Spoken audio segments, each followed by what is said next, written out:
The डिबेटमा यहाँहरूलाई स्वागत छ।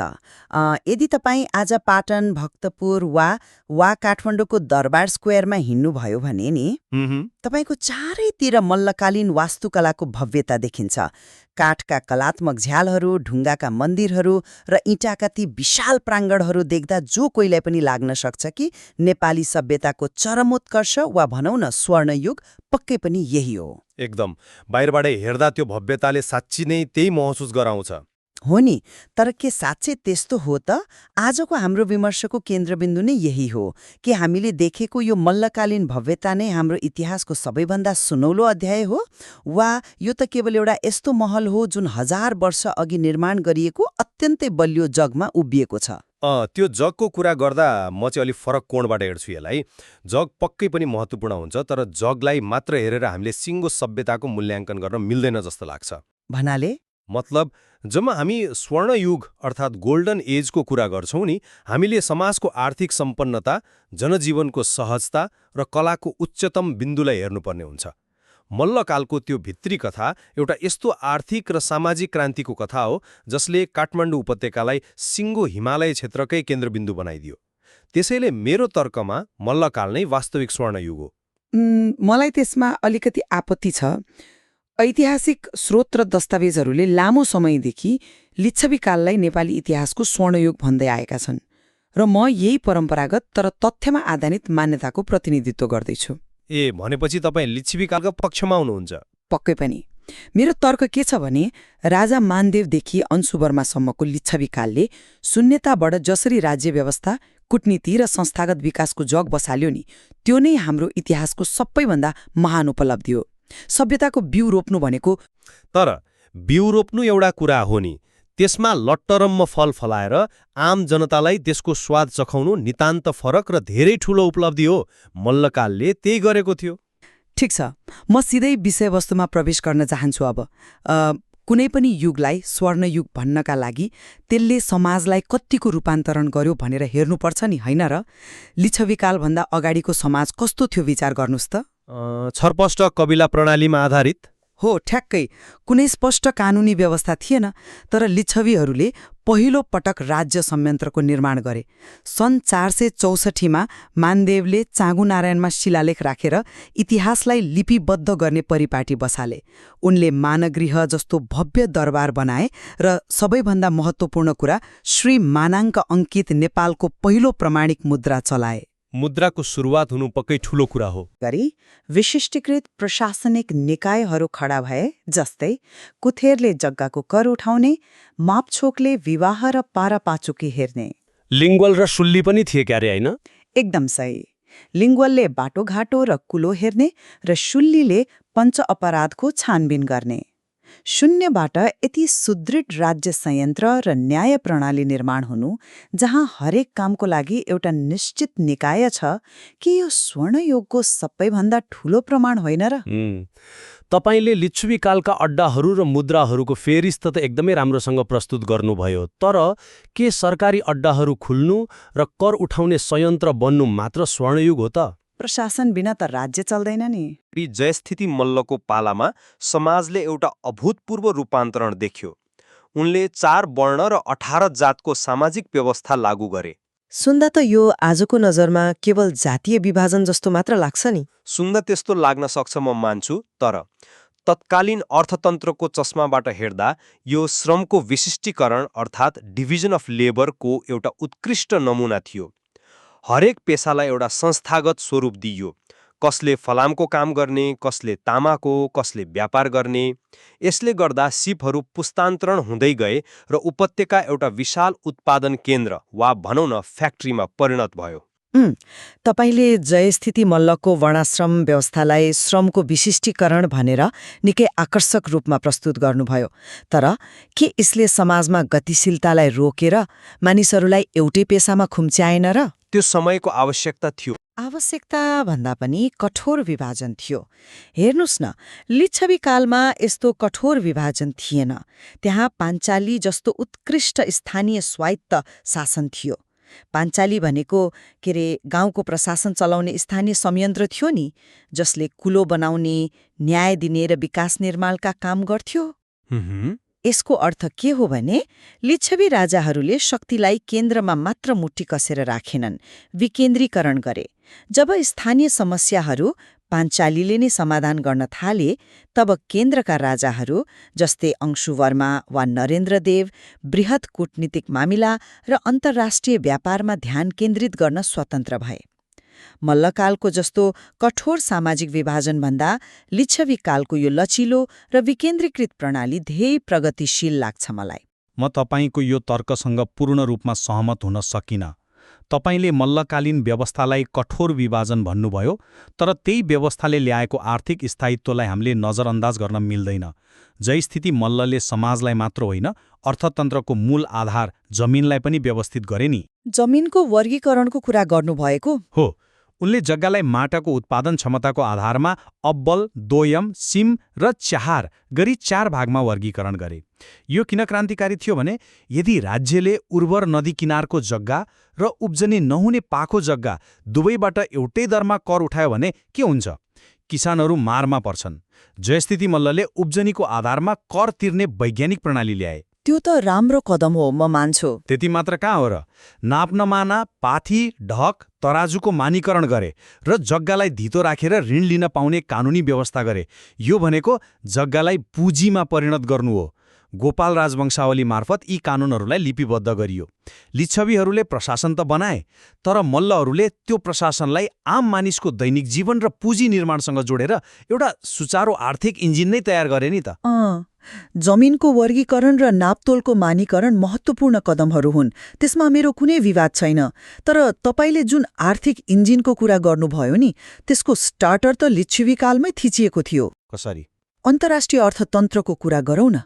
राजा नरेन्द्र देवले पर्ण र पुराण नामक मुद्रा चलाएका थिए, जहाँ 1 पुराण बराबर 16 पर्ण हुन्थ्यो। यो मौद्रिक प्रणालीको स्पष्ट मानकीकरण थियो र यो मुद्रा उपत्यकाभित्र मात्र सीमित थिएन। अंशुवर्माको पालामा शिवदेव प्रथमले उनलाई महासामन्तको पदवी दिएका थिए। अंशुवर्मा उत्तरमा शक्तिशाली तिब्बती साम्राज्य र दक्षिणमा विशाल भारतीय साम्राज्यको बीचमा रहेर अत्यन्तै सन्तुलित र सफल परराष्ट्र नीति सञ्चालन गरे। नेपाललाई 2 ठूला साम्राज्य बीचको ट्रान्जिट हब बनाउने काम अंशुवर्माले नै गरेका हुन्। भ्रिकुटीको विवाह श्रङचन गम्पोसँग हुनु केवल एउटा वैवाहिक सम्बन्ध थिएन, त्यो त व्यापारिक मार्ग सुरक्षित गर्ने रणनीति थियो। ठ्याक्कै त्यो रणनीतिक चाल थियो। आफ्नो सार्वभौम सत्तालाई यति सबल रूपमा स्थापित गर्दै अर्थतन्त्रलाई भूराजनीतिसँग जोड्ने लिच्छवीहरूको त्यो खुबीलाई हामीले कसरी कमाक्न मिल्छ? कमाकेको होइन, लिच्छवी कालमा ट्रान्जिट व्यापार सुरु भयो होला, म मान्छु। तर मल्लकालमा त्यो व्यापारले जुन उचाइ लियो नि, त्यसको तुलना नै हुन सक्दैन। तपाईँले मुद्राको कुरा गर्नुभयो, अब मल्लकालको मुद्रा हेरौँ। राजा महेन्द्र मल्लले चलाएको चाँदीको सिक्का महेन्द्र मल्ली। महेन्द्र मल्ली निकै प्रख्यात थियो। त्यो केवल एउटा सिक्का थिएन, यो हिमालय क्षेत्रकै भनौँ न अमेरिकी डलर जस्तो थियो त्यो बेला। मल्ल राजाहरूले तिब्बतको लागि समेत सिक्का टकमारी गरिदिन्थे। यसको अर्थ बुझ्नुहुन्छ? नेपालले तिब्बतको लागि पैसा छापिदिन्थ्यो। हो, नेपालका कालीगढहरूले तिब्बतबाट सुन र चाँदी ल्याउँथे, यहाँ सिक्का छाप्थे र कमिसन काटेर तिब्बत पठाउँथे। एउटा सानो राज्यले छिमेकी विशाल देशको केन्द्रीय ब्याङ्कको जस्तो काम गर्नु भनेको आर्थिक कूटनीतिको कत्रो ठूलो पराकाष्ठा हो। उपत्यका अन्तर्राष्ट्रिय व्यापारको ट्रान्जिट हब मात्र बनेन, यो त व्यापारिक केन्द्र नै बन्यो, जहाँ विदेशी व्यापारीहरू आएर बस्ने गर्थे। त्यो एउटा बलियो आर्थिक पाटो हो। अनि राज्यको चरित्र कति लोककल्याणकारी थियो भने नि, तिनै महेन्द्र मल्लले जनताको घरको धुरीबाट धुवाँ ननिस्किसम्म, अर्थात् आफ्ना जनताले खाना नखाएसम्म आफूले खाना नखाने नियम बनाएका थिए। के लिच्छवी कालमा राज्य र जनताबीच यति घनिष्ठ र भावनात्मक सम्बन्धको कुनै प्रमाण छ? अब तपाईले लोक कल्याण र जनताको कुरा उठाउनुभयो, यो एकदमै रोचक छ। तर राज्यले जनतालाई दिने सबैभन्दा ठूलो कुरा भनेको पहिचान र संस्कृति पनि हो नि।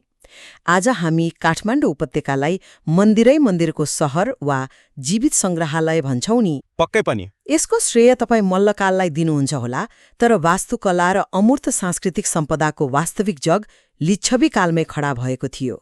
मानदेवको मानगृह, अंशुवर्माको कैलाशकूट भवन र नरेन्द्रदेवको भद्रादिवास सामान्य भवन थिएनन्। तर ती भवनहरू आज हामी देख्न त सक्दैनौं नि। देख्न नसके पनि ऐतिहासिक प्रमाण त छ नि। चीनिया यात्री वाङ ह्वेन्सेले कैलाशकूट भवनको भव्यता देखेर आफ्नो यात्रा संस्मरणमा यसको ताम्र जडित छाना र पानीका फुहाराहरूबारे विस्तृत वर्णन गरेका छन्। अनि गुणकामदेवले कान्तिपुर शहरको बस्ती बसाले र आज हामीले मनाउने कुमारी पूजा, लाखे जात्रा जस्ता परम्पराहरू सुरु गरे। आजको संस्कृतिको जुन विशाल रुख हामी देख्छौं नि, त्यसको बीज त लिच्छवी कालमै रोपिएको थियो। यदि गुणकामदेवले कान्तिपुर नबसाएको भए वा जात्राहरूको सुरुवात नगरेको भए मल्लहरूले के माथि आफ्नो कला प्रदर्शन गर्थे? मैले अघि नै भने नि, बीज रोप्नु र त्यसलाई हुर्काएर फल फलाउनुमा धेरै ठूलो अन्तर छ। एउटा स्याउको गेडालाई हेरेर कसैले पनि आहा कति मिठो स्याउ भन्दैन नि त। आहा त्यो त हो। चिनिया यात्रीले किताबमा वर्णन गरेको कैलाशकूट भवन आज हामी छुन वा देख्न सक्दैनौँ, तर मल्लकालका सृजनाहरू आज पनि हाम्रा अगाडि जीवन्त छन्। सिद्धि नरसिंह मल्लले पाटनमा 21 गजुर भएको कृष्ण मन्दिर बनायो, जुन ढुङ्गै ढुङ्गाले बनेको वास्तुकलाको अद्वितीय नमुना हो। भूपतिन्द्र मल्लले भक्तपुरमा 55 झाले दरबार र न्यातपोल देवल निर्माण गरे। न्यातपोलको इन्जिनियरिङ त साँच्चै गजबको छ। एकदम। कति अब्बल छ भने यसले 1990 र 2072 सालका महाभूकम्पहरूलाई समेत सजिलै जित्यो। अनि तपाईँले जात्राको कुरा गर्नुभयो। लिच्छवी कालमा जात्राहरू धार्मिक अनुष्ठान मात्र थिए होलान्, तर मल्लकालमा प्रताप मल्ल र अन्य राजाहरूले बिस्केट जात्रा, गाई जात्रा, सेतो र रातो मसिन्द्रनाथको जात्रालाई एउटा बृहत सामाजिक र आर्थिक उत्सवमा परिणत गरे नि। आर्थिक उत्सव भन्नाले यी जात्राहरूले समाजलाई जोड्ने मात्र काम गरेनन्, यसले आन्तरिक पर्यटन बढायो, बजार चलायमान गरायो र जनतालाई मनोरञ्जन दियो। जनता रमाउने, कला फस्टाउने र सहर नै एउटा अन्तर्राष्ट्रिय स्तरको जीवित सङ्ग्रहालय बन्ने युग नै खासमा स्वर्णयुग हो। तर एउटा कुरा विचार गर्नुस् न, मल्लकालमा उपत्यका 3वटा राज्यमा विभाजित थियो नि, कान्तिपुर, पाटन, भक्तपुर। हो, विभाजित थियो। उनीहरू बीच कला र वास्तुकलाको प्रतिस्पर्धा पक्कै भयो, जसले गर्दा मन्दिरहरू धेरै बने। तर एउटा एकीकृत र बलियो राष्ट्रिय शक्तिको रूपमा हेर्ने हो भने त त्यो विभाजन कमजोरी होइन र? लिच्छवी कालमा नेपाल एउटा अखण्ड र शक्तिशाली राज्य थियो। शक्तिशाली छिमेकीहरूको दबावका बावजुद पनि लिच्छवी राजाहरूले आफ्नो राज्यलाई कहिले टुक्रिन दिएनन्। एउटा खण्डित राज्य व्यवस्था जहाँ राजाहरू एक आपसमा लडिरहन्थे, त्यसलाई स्वर्णयुग मान्ने कि एउटा यस्तो युग जसले नेपाल भन्ने अखण्ड राज्यको परिकल्पनालाई साकार पार्दै त्यसको प्रशासनिक, मौद्रिक र कूटनीतिक संरचना खडा गर्यो। म अझै पनि यही भन्छु कि जसले पहिलो पटक शून्यताबाट यति व्यवस्थित प्रणाली निर्माण गर्यो, त्यो नै ऐतिहासिक दृष्टिकोणले सबैभन्दा ठूलो र सुनौलो फड्को हो। खण्डित राज्यको तपाईँको तर्क सुन्दा ठिकै लागे पनि इतिहासमा प्रतिस्पर्धाले नै उत्कृष्ट नतिजा ल्याउँछ भन्ने कुरा हामीले बिर्सनु हुँदैन क्या। प्रतिस्पर्धाले युद्ध पनि त निम्त्याउँछ नि। निम्त्याउँछ, तर काठमाडौँ, पाटन र भक्तपुर बीचको प्रतिस्पर्धा कुनै रक्तपातपूर्ण युद्ध मात्र थिएन। त्यो त कला, साहित्य र व्यापारको प्रतिस्पर्धा थियो। को भन्दाको उत्कृष्ट मन्दिर बनाउने, कसले धेरै विदेशी व्यापारी भित्र्याउने। यही स्वस्थ प्रतिस्पर्धाले नै उपत्यकालाई वास्तुकलाको शिखरमा पुर्यायो। प्रताप मल्ल 15 भाषाका ज्ञाता थिए। उनले कुचबिहारसम्म कूटनीतिक सम्बन्ध विस्तार गरे। उनले रानी पोखरी बनाए, हनुमण्डोका दरबार विस्तार गरे। मल्ल राजाहरू केवल शासक थिएनन्, उनीहरू कवि, नाटककार र इन्जिनियर पनि थिए। लिच्छवी कालको प्रशासन एउटा राम्रो अपरेटिङ सिस्टम पक्कै थियो, तर मल्लकाल भनेको त्यो सिस्टममा चलिरहेको अहिलेसम्मकै उत्कृष्ट र उन्नत एप्लिकेसन हो, जसको प्रत्यक्ष लाभ जनताले पाइरहेका थिए। राज्यको अर्थतन्त्र ढुकुटीमा मात्र सीमित नरहेर जनताको हात-हातमा पुग्नु नै मेरो विचारमा स्वर्णयुगको परिचायक हो। खै, हामी यो गहन विमर्शको अन्त्यतिर पनि आइपुगेका छौं। आजको छलफलबाट दुवै कालखण्डका आआफ्ना विशिष्ट र अतुलनीय योगदानहरू प्रष्ट भएका छन्। तर मेरो अन्तिम अडान अझै पनि यही रहन्छ कि लिच्छवी कालले एउटा छरपष्ट समाजलाई राज्यको आकार दियो। कोथेर र मापचोक जस्ता विशिष्टीकृत प्रशासनिक एकाइहरू खडा गर्नु, पाञ्चाली मार्फत स्थानीय स्तरमा शक्तिको विकेन्द्रीकरण गर्नु, मानाङ्क जस्तो प्रामाणिक मुद्रा चलाउनु र दुई विशाल साम्राज्यहरू बीच आफ्नो कूटनीतिक अस्तित्व जोगाउनु कुनै सामान्य उपलब्धि थिएन। जसरी एउटा गहिरो र बलियो जगबिन कुनै पनि गगनचुम्बी महलको कल्पना गर्न सकिँदैन, त्यसरी नै लिच्छवी कालको त्यो संस्थागत र प्रशासनिक सुदृढता बिना मल्लकालको वैभव सम्भव थिएन। त्यसैले शून्यताबाट यस्तो दिगो प्रणाली निर्माण गर्नु नै वास्तविक स्वर्णयुग हो। र मेरो अन्तिम तर्क पनि यही रहन्छ कि स्वर्णयुग शब्दले नै उत्कर्ष, शिखर र सर्वव्यापी सम्पन्नतालाई जनाउँछ।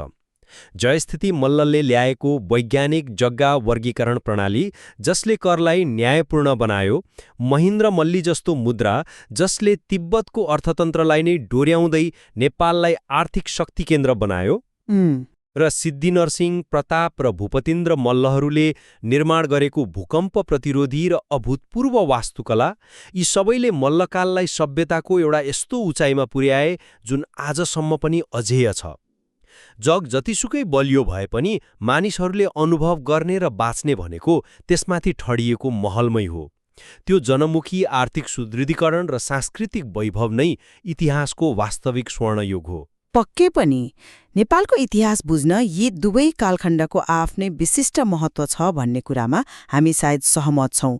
एउटाले बलियो जग बसाल्यो भने अर्कोले त्यसमाथि भव्य सभ्यताको महल ठड्यायो। स्रोत सामग्रीहरूमा अझै धेरै राजाहरू र तिनका नीतिहरूबारे प्रशस्त जानकारीहरू छन्, जसले हाम्रा यी दृष्टिकोणहरूलाई अझ फराकिलो बनाउन मद्दत गर्नेछन्। एकदम सही कुरा।